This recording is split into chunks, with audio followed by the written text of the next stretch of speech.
ഞങ്ങളെ പറമ്പിൽ ഒരു അടിപൊളി സാധനം വിരിഞ്ഞിട്ടുണ്ട്. അപ്പോൾ എന്താണെന്ന് നിങ്ങൾ ഗസ് ചെയ്ത് നോക്കി. അപ്പോൾ നമുക്ക് അതൊന്ന് കണ്ടുനോക്കാം.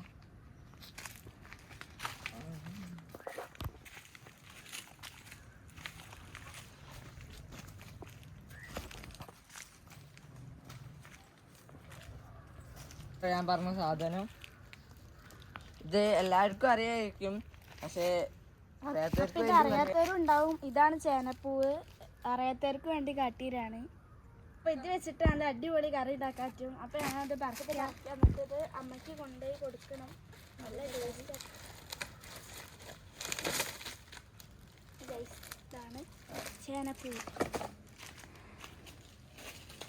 ഇത് നല്ല ടേസ്റ്റ് ഉണ്ടെങ്കിലും 2 ദിവസം കഴിഞ്ഞ് വിരിയുമ്പോൾ അതൊന്നിനും പറ്റില്ല. നല്ല ചീഞ്ഞ് സ്മെല്ലടിക്കും.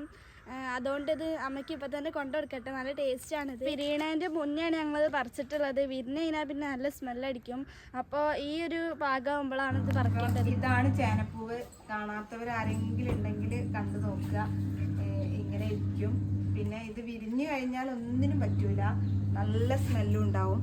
അപ്പോൾ ഇതുകൊണ്ട് നല്ല ടേസ്റ്റി ആയിട്ടുള്ള കറിയും തോരനും ഒക്കെ ഉണ്ടാക്കാൻ പറ്റും. അപ്പോൾ ഇന്ന് ഇതുകൊണ്ടുള്ളൊരു മസാലക്കറി ഉണ്ടാക്കാമെന്ന് വെച്ചു. അപ്പോൾ ഇത് നല്ല അരിഞ്ഞെടുത്തിട്ട് വരാം. അപ്പോൾ ഇങ്ങനെയാണ് ഇതിൻ്റെ ഉൾഭാഗമൊക്കെ ഇരിക്കുക. ഇതിൻ്റെ എല്ലാ ഭാഗവും നമ്മൾക്ക് യൂസ് ചെയ്യാൻ പറ്റും. ഇനി ഇത് ചെറുതായിട്ട് അരിഞ്ഞെടുത്തിട്ട് വരാം. ഇനി ഇതുപോലെ ഒന്ന് ചെറുതായിട്ട് കട്ട് ചെയ്തെടുത്തിട്ട് വരാം കേട്ടോ.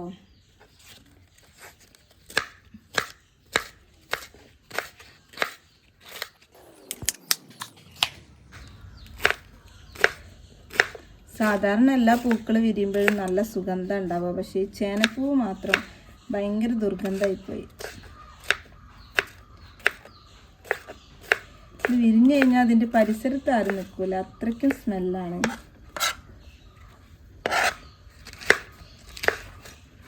ഈ ഒരു പൂവാണ് നല്ലപോലെ വിരിയുക.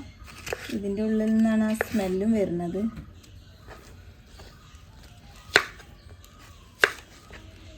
അപ്പോൾ ഇത് എല്ലാ കഷ്ണവും കട്ട് ചെയ്തെടുത്തിട്ടുണ്ട്. ഇനി ഇതിൽ മസാല ഒക്കെ ഒന്ന് ചേർത്ത് കൊടുക്കാം. ഇതിന് വേണ്ടിയിട്ട് 1 ടീസ്പൂൺ നല്ല ജീരകം എടുത്തിട്ടുണ്ട്, ഒരു 5 വെളുത്തുള്ളി എടുത്തിട്ടുണ്ട്, അതുപോലെ 1 ടീസ്പൂൺ കുരുമുളകും കൂടെ ചേർത്ത് കൊടുക്കാം. ഇനി ഇത് നന്നായിട്ട് ഒന്ന് പേസ്റ്റ് രൂപത്തിൽ അരച്ചെടുത്തിട്ട് വരാം. ഇനി ഇതിലേക്ക് 1 ടീസ്പൂണ് മഞ്ഞൾപ്പൊടി ചേർത്ത് കൊടുക്കാം.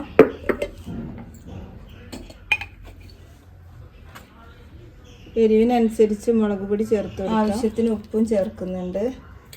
ഒരു 1/2 ടീസ്പൂൺ ഗരം മസാലയും ചേർക്കാം. ഇനി നേരത്തെ അരച്ചെടുത്തിട്ടുള്ള ഇഞ്ചി വെളുത്തുള്ളി പേസ്റ്റും ചേർത്ത് കൊടുക്കാം. ഇതെല്ലാം കൂടെ ഒന്ന് മിക്സ് ചെയ്തെടുക്കാം. ഇനി കുറച്ച് എണ്ണ ഒഴിച്ചു കൊടുത്തിട്ട് തേങ്ങ ഒന്ന് വറുത്തെടുക്കാം.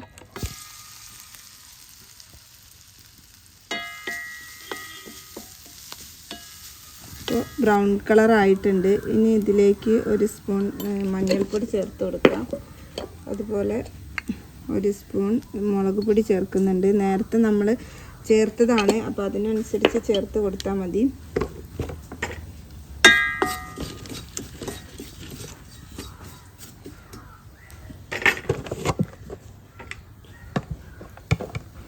ഒരു 1.5 ടീസ്പൂണ് മല്ലിപ്പൊടിയാണ് ചേർത്ത് കൊടുക്കുന്നത്.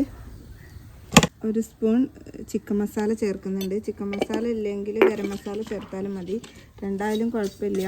ഇനി ഇത് ചെറുതായിട്ടൊന്ന് ചൂടാക്കിയെടുക്കാം.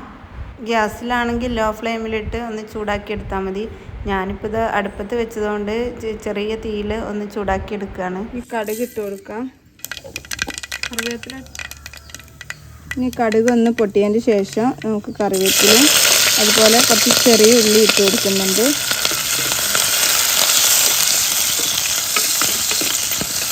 ചെറിയ ഉള്ളി അധികം ചേർത്ത് കൊടുക്കണ്ട, കുറച്ച് ചേർത്താൽ മതി. ഇനി ഒരു തക്കാളി ചേർത്ത് കൊടുക്കാം.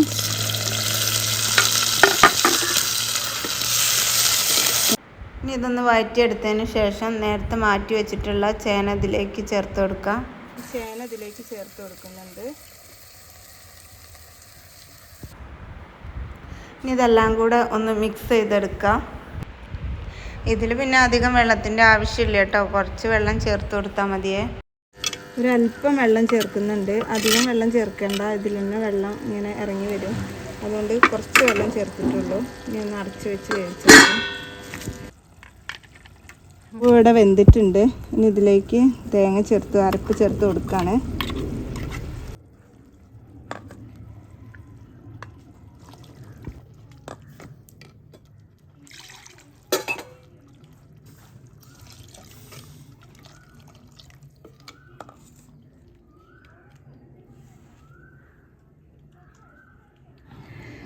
അരപ്പ് ചേർത്തതിന് ശേഷം ഉപ്പ് ആവശ്യത്തിനനുസരിച്ച് നമ്മൾക്ക് വേണമെങ്കിൽ ചേർത്ത് കൊടുക്കാം.